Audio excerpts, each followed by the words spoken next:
नमो श्रीयतिराजाय विवेकानन्दसूरये सच्चित्सुखस्वरूपाय स्वामिने तापहारिणे। পূজনীয় স্বামী অবজোজানন্দের রচনা স্বামীজির পদপ্রান্তে গ্রন্থ থেকে পাঠ। পৃষ্ঠা সংখ্যা 306। স্বামী সদানন্দ। বোধগয়ায় মন্দিরের অধিকার লইয়া তীব্র আন্দোলন চলিতেছিল তখন। আন্দোলনের মূল উদ্দেশ্য ছিল মন্দিরটিকে পরিপূর্ণভাবে বৌদ্ধদের হাতে তুলিয়া দেওয়া। এই আন্দোলনের প্রতিবাদকল্পে ওই বৎসরের অক্টোবরে একটি বিরাট প্রতিনিধি দল বোধগয়া যাত্রা করিয়াছিলেন। সদানন্দও সেই দলের অন্যতম ছিলেন। অবশ্য ভগিনী নিবেদিতাই ছিলেন দলের নেত্রী। অন্য যাহারা ছিলেন তাদের মধ্যে ভগিনী ক্রিস্টিন, শ্রী জগদীশচন্দ্র বসু, শ্রীমতী অবলা বসু, শ্রী রবীন্দ্রনাথ ঠাকুর, শ্রী ও শ্রীমতী র্যাডক্লিফ, শ্রী যদুনাথ সরকার, শ্রী মথুরানাথ সিংহ এবং ব্রহ্মচারী অমূল্যের নাম উল্লেখযোগ্য। বিরাট এই যাত্রীবাহিনীর সহিত সদানন্দ প্রায় 1 মাস ধরিয়া বোধগয়া, রাজগীর, নালন্দা ইত্যাদি ইতিহাস প্রসিদ্ধ স্থানগুলি আবার পরিভ্রমণ করিয়াছিলেন। সদানন্দের শরীর ক্রমেই ভাঙিয়া পড়িতেছিল। প্রাকৃতিক নিয়মেই যেন অত বড় বলিষ্ঠ পুরুষকেও বাধ্য হইয়া বিশ্রাম লইতে হইল। তবে যেখানেই যখন থাকিতেন সমীপাগত ব্যক্তিদের মধ্যে, বিশেষ করিয়া যুবকদের মধ্যে স্বামীজির ভাব প্রচার করা, ব্যাখ্যা করা, তাহারই প্রসঙ্গ করা সদানন্দের জীবন ব্রত হইয়া দাঁড়াইয়াছিল। সম্ভবত 1907 বা 8 খ্রিস্টাব্দের বেশ কিছুকালের জন্য তিনি বাঁকুড়া জেলার বিষ্ণুপুরে অবস্থান করিয়াছিলেন। প্রাচীন ঐতিহ্যপূর্ণ বিষ্ণুপুর শ্রী রামকৃষ্ণ ও শ্রী শ্রী মার পুণ্য স্মৃতি জড়িত। সদানন্দের বিষ্ণুপুরে বাস করার ফলে যাহারাই তাহার সংস্পর্শে আসিয়াছেন তাহারাই শ্রী রামকৃষ্ণের ভাবে অনুপ্রাণিত হইয়াছেন। ইহাদের মধ্যে শ্রী সুরেশ্বর সেন ও তাহার পরিবারবর্গ বিশেষ উল্লেখযোগ্য। স্মরণীয় যে শ্রী শ্রী মা পরে জয়রামবাটি হইতে গমনাগমনের পথে বিষ্ণুপুরে থামিয়া ভাগ্যবান এই সেন পরিবারের গড়দরজা বাড়িতে কিছুক্ষণের জন্য হইলেও বিশ্রাম লইতেন। কোনো কোনো বার 2-1 দিনও অবস্থান করিয়াছেন। শ্রী শ্রী মা শেষবার 1919-এর 24শে ফেব্রুয়ারি জয়রামবাটি হইতে যখন কলিকাতা আসেন তখনও সুরেশ্বরবাবুদের গৃহে 2 রাত্রি যাপন করিয়াছিলেন। ভক্ত সুরেশ্বরবাবু উহার কয়েক মাস মাত্র পূর্বে দেহত্যাগ করিয়াছেন। তাহার জনৈক যুবক পুত্রকে মা ঐকালে একদিন বলিয়াছিলেন, এই বাড়িটি রেখো, এখানে তোমার বাবা ছিলেন, গুপ্ত এসেছিল, আর আমি এসেছি। এই যা সব দেখছ তার রাস্তা তো গুপ্তই খুলে দিয়েছে। মায়ের মুখে এই কথা শুনিয়া যুবক মনে মনে ভাবিলেন যে যদি গুপ্ত মহারাজ না আসিতেন। মা কিন্তু বলিয়াই চলিলেন, গুপ্ত যদি না আসত ঠাকুর অন্য কিছু একটা করতেন, গুপ্তই এদের সব রাস্তা খুলে দিয়েছে। যাহা হোক, সদানন্দের স্বাস্থ্য উত্তরোত্তর অবনতির পথেই দ্রুত ধাবিত হইতেছিল। কষ্টকর বহুমূত্র রোগের আক্রমণে তিনি অত্যন্ত দুর্বল ও ক্ষীণ হইয়া যাইতে থাকিলেন। কলিকাতায় থাকিলে চিকিৎসার সুবিধা হইবে, এই কারণে বাগবাজার বোসপাড়া লেনের একটি গৃহ ভাড়া লইয়া উপযুক্ত তথ্য ও সেবাদির বন্দোবস্ত ভগিনী নিবেদিতাই করিয়া দিয়াছিলেন। একদল অনুরাগী যুবক নিবেদিতারই নির্দেশক্রমে প্রাণ মন ঢালিয়া তাহার সেবায় আত্মনিয়োগ করিয়াছিলেন। Since the Swami's death, Swami Sadananda had been Nivedita's greatest guide, philosopher and friend. When he had fallen ill, Nivedita had rented a house near her own and had made arrangements for his diet, etc. Some boys served him, but Nivedita went to him every day and looked after him like a loving mother. Sister Nivedita by Prabrajika Atmaprana. অনুগত এইসব যুবক নিজদিগকে সদানন্দের কুকুর বলিয়া পরিচয় দিতে গৌরব বোধ করিতেন। সামান্য এই কথায় বুঝিতে কষ্ট হয় না যে সদানন্দ তাহাদিগকে কতখানি জয় করিয়াছিলেন।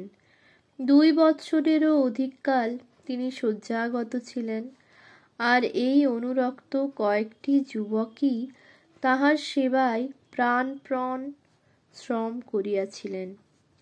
সদানন্দের শেষ জীবনে দেহ মনের স্বাভাবিক সর্বপ্রকার বৃত্তি প্রশমিত হইয়া শুধুমাত্র শরণাগতির ভাবটি যেন তাহার একমাত্র মনোবৃত্তি হইয়া দাঁড়াইয়াছিল।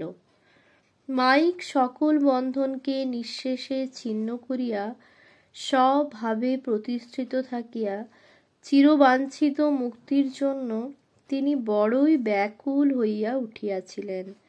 শোনা যায়, একবার সুস্থাবস্থায় বেড়াইতে বেড়াইতে কোনো বিস্তীর্ণ উদ্যানের এক প্রান্তে নিভৃতে নিঃসঙ্গ অবস্থায় মরণ উন্মুখ একটা কুকুরকে দেখিয়া সদানন্দ নাকি বলিয়াছিলেন, আহা, এমন দিন কি হবে যে সর্ববন্ধনের বাইরে সকলের অগোচরে আমার জীবনটাও এইভাবে শেষ হবে?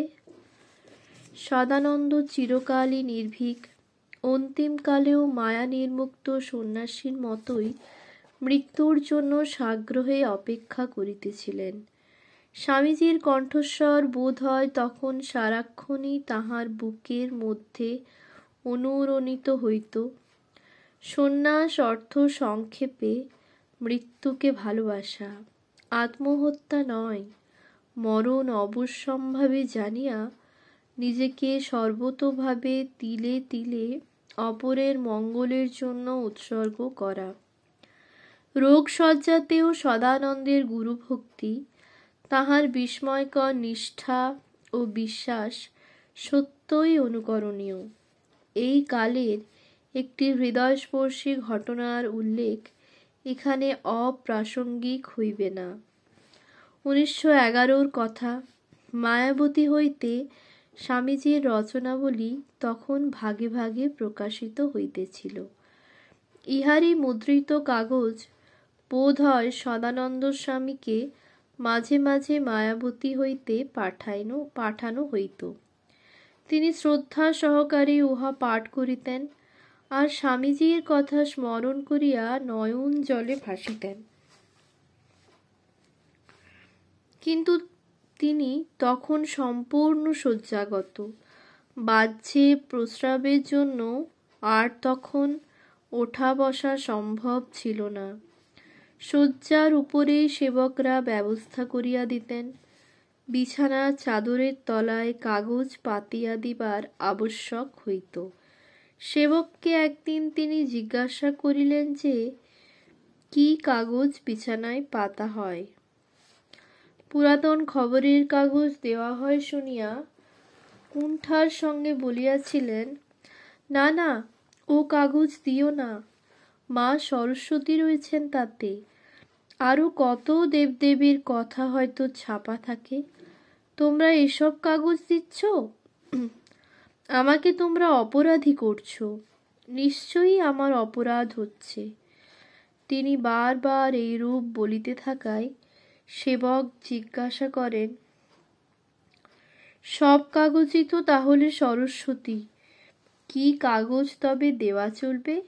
শাস্ত্রনয়নে সদানন্দ তৎক্ষণাৎ উত্তর দিলেন, ওই সব কাগজ দেবে যাতে স্বামীজির কথা আছে। আমি তাঁর সন্তান, তিনি তো আর আমার কোনো অপরাধ নেবেন না। তাঁর কাছে আমার সব দোষের ক্ষমা আছে। তিনি যে আমার বাপ মা গুরু সবই। ঘটনাটি ক্ষুদ্র, কিন্তু ভাবের গভীরতায় অনবদ্য। এই প্রসঙ্গে ম্যাকলাউডকে লেখা ভগিনী নিবেদিতার একখানি ব্যক্তিগত পত্রের 14 জানুয়ারি 1904 কয়েক ছত্র সম্ভ্রমের সঙ্গে উল্লেখযোগ্য। বিবেকানন্দ শিষ্য সদানন্দের অনুভূতিময় অধ্যাত্ম জীবনের ইহা একটি গোপনীয় কিন্তু মূল্যবান প্রমাণপত্র বিশেষ। নিবেদিতার উক্তিগুলির ভাবান্তরিত রূপ এই,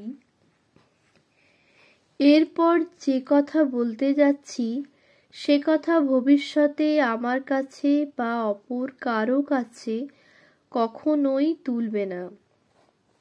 অত্যন্ত পবিত্র গোপন বস্তুর মতো একে রক্ষা করবে। সদানন্দের কাছে স্বামীজি আবির্ভূত হয়েছিলেন। সেই আবির্ভাবের কালে সদানন্দের সঙ্গে তিনি কথাও বলেছিলেন। সদানন্দ পূর্ণ হয়ে আছেন এই অনুভূতিতে। তিনি উপলব্ধি করছেন, চরম সিদ্ধি পেয়ে গেছেন। তিনি জানেন যে সবই সত্য এবং আমরা সেই সত্যে পৌঁছে গেছি। শ্রী শ্রী মা স্বয়ং একদিন বোসপাড়া লেনের বাটিতে অসুস্থ সদানন্দকে দর্শন দান করিতে আসিয়াছিলেন। যোগিন মা ও গোলাপ মা সঙ্গে ছিলেন। দিনটি ছিল 25শে নভেম্বর 1910। জননীকে সাষ্টাঙ্গ প্রণাম করিয়া উঠিয়াই সদানন্দ করজোড়ে বলিয়াছিলেন, মা, 22 বছর আগে আপনি আশীর্বাদ করেছিলেন, তারই বলে এই সন্ন্যাস জীবন বেশ কাটল। এবার তো যাওয়ার সময় হয়ে এসেছে। ওপারে যে কি আছে তা তো কিছুই জানি না। মা অভয় দিয়া বলিলেন, ভয় কি বাবা, ওপারে ঠাকুর তোমাকে কোলে নেওয়ার জন্য বসে আছেন। সদানন্দ কিন্তু অধৈর্য হইয়া পড়িলেন। বাষ্পরুদ্ধ কণ্ঠে মার কাছে প্রার্থনা করিলেন, আমাকে সেই 22 বছর আগে যেভাবে আশীর্বাদ করেছিলেন ঠিক সেইভাবে আরেকবার আশীর্বাদ করুন। সন্তানের আর্তিতে মা মৌন হয়ে গেলেন। মাকে নীরব থাকিতে দেখিয়া সদানন্দ এবার আরো ব্যাকুল হইয়া উঠিলেন। বলিলেন, মা, যদি তেমনভাবে আশীর্বাদ না করেন তাহলে আপনার চরণতলে এইখানেই এক্ষুনি শরীর ত্যাগ করব। করুণাময়ী জননী অবশেষে সন্তানের নত শিরে পাদপদ্ম রাখিয়া আশীর্বাদ করিয়াছিলেন। দিব্য ভাবমুখর এই দৃশ্যটি সদানন্দের অধ্যাত্ম জীবনের একটি গুরুত্বপূর্ণ পরিচয়কে উদ্ঘাটিত করে। 22 বছর পূর্বে শ্রী শ্রী মা তাহাকে কি আশীর্বাদ করিয়াছিলেন তাহা অজ্ঞাতই রহিয়া গিয়াছে। আবার সেই দিনও কি আশীর্বাদ করিলেন উহাও উপস্থিত সকলের অগম্য থাকিল। বীর ভক্ত সদানন্দের মাতৃভক্তির তুলনা নাই। পূর্বে যখন মা বাগবাজারে বোসপাড়া লেনের ভাড়া বাড়িতে অবস্থান করিতেন তখন সদানন্দ রোজই বেশ কিছু সময় ওই বাড়ির রোয়াকে বসিয়া কাটাইতেন, অথচ তাহাকে কখনো বাড়ির ভিতরে গিয়া মাকে দর্শন প্রণাম করিতে দেখা যাইত না। এই প্রসঙ্গে তাহার উক্তিটি বড়ই তাৎপর্যময়। তিনি বলিতেন, শ্রী শ্রী মাকে জীবনে একটিবার মাত্র দেখলেই সব হয়ে যায়। কথাটি সদানন্দের অন্তরের অন্তঃস্থল হইতে উত্থিত, তাই এত মধুর। ওম শান্তি শান্তি শান্তি। হরি ওম তৎসৎ। শ্রীরামকৃষ্ণার্পণমস্তু।